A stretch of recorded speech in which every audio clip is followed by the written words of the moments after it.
Hello everybody, welcome to the colours of knowledge. और आज हम कक्षा 10वीं की गणित जो है हमारी उसके चैप्टर 5 एक्सरसाइज 5.2 समांतर श्रेणी से पांचवा प्रश्न हल कर रहे हैं। तो क्या कहता है प्रश्न, निम्नलिखित समांतर श्रेणियों में से प्रत्येक श्रेणी में कितने पद हैं। कितने पद है इसका मतलब ये है कि आपको क्या पता करना है, n का मान पता करना है। ठीक है, प्रश्न पढ़ते ही हमें समझ में आ जाना चाहिए कि हमें निकालना क्या है ना, कौन सी वैल्यू पता करनी है, क्या ज्ञात करना है। तो यहाँ पर कितने पद है का मतलब है n का मान हमको निकालना है। उसके बाद a बराबर यहाँ पर 7 है। ठीक है, d आप निकालेंगे तो d आपको दूसरे पद में से पहला पद घटाने पर मिलेंगे। तो d का मान 13 में से 7 घटाएंगे तो आ जाएगा 6। ठीक है, तो a 7 हो गया, d 6 हो गया। n का मान हमको पता करना है और यहाँ पर a n आपको दे रखा है, कितना दे रखा है 205। ठीक है, ये nवां पद है इस समांतर श्रेणी का। तो सूत्र वही है हमारे पास, ए एन बराबर a plus n minus 1 into d. ठीक है, हम जानते हैं, ऐसे करके लिखेंगे इसको। We know that a n की वैल्यू क्या है 205 बराबर ए का मान हमारे पास 7 है प्लस एन हमको पता करना है कितने पद है श्रेणी में, और डी का मान 6 रख दिया। अब 7 को यहाँ लाएंगे, 205 में से 7 घटेगा बराबर एन माइनस 1 और इसके मल्टीप्लाई में 6 है। इसको आप घटाओगे ये आएगा 196, 196। ठीक है, सॉरी 15 में से 7 घटेंगे तो 8 आएगा, मतलब 198 आएगा।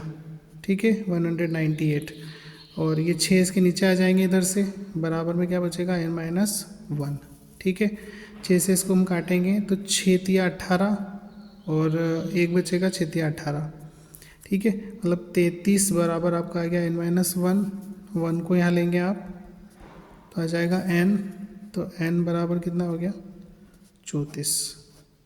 ठीक है, मतलब इस समांतर श्रेणी में कुल कितने पद हैं, तो लिखेंगे हम कि दी गई समांतर श्रेणी में 34 पद हैं। ठीक है, मतलब ये जो 205 है ये 34वें नंबर पे आता है ना। पहले नंबर पे 7 है, दूसरे नंबर पे 13 है, तीसरे नंबर पे 19 है, ऐसे आगे बढ़ते जाएंगे आप तो 34वें नंबर पे 205 आएगा। ठीक है, तो ये पहला प्रश्न हो गया इसका। इसी का दूसरा प्रश्न भी हम हल करेंगे। दूसरा प्रश्न भी जो है वो पहले प्रश्न के जैसे ही है।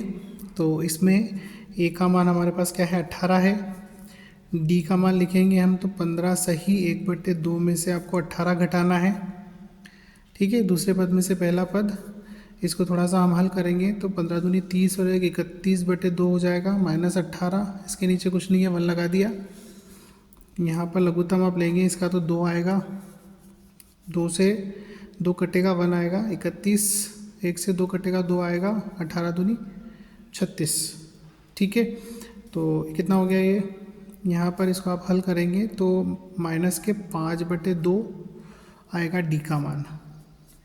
ठीक है, ए हो गया, डी हो गया। अब इसमें जो समांतर श्रेणी में यहाँ जो पद दिया हुआ है -47 आखिरी पद दिया हुआ है जो कि nवां पद है, तो ए एन बराबर -47।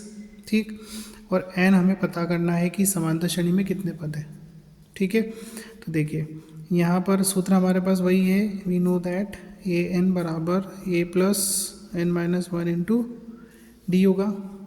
ए एन की वैल्यू होगी -47 बराबर ए की वैल्यू हमारे पास 18 है प्लस एन हमें पता करना है, डी हमारे पास -5/2 है। ठीक है, -47 -18 बराबर एन माइनस 1 और -5/2। ये दोनों एक ही जैसे चिन्ह के हैं, माइनस के दोनों जुड़ जाएंगे। 7 7 14 और 1 15 के 5 हासिल 1, 4 और 1 5 और 1 6, माइनस के 65 आ गए। ठीक है, अब -5/2 का गुणा इधर करता हूँ मैं, तो 2 का गुणा ऊपर हो जाएगा और -5 का गुणा नीचे हो जाएगा, क्रॉस मल्टीप्लाई।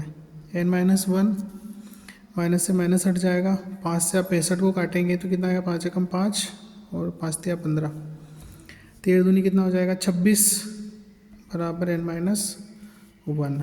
ठीक है, 26 + 1 बराबर n, तो n बराबर आपका कितना हो जाएगा 27। ठीक है, मतलब ये जो समांतर श्रेणी आपको दी है 18, 15 से 1/2, 13 माइनस 43 तक जा रही है, इसमें कुल कितने पद हैं? 27 पद है। तो हम लिखेंगे कि दी गई श्रेणी में या समांतर श्रेणी में 27 पद हैं। ठीक है, मतलब ये जो आपका -47 है ये 27वें नंबर पे आता है। ठीक है, तो आशा करता हूँ आपको दोनों प्रश्न समझ आए होंगे। वीडियो को लाइक करें, चैनल को सब्सक्राइब करें, मुझे सपोर्ट करें। Thank you.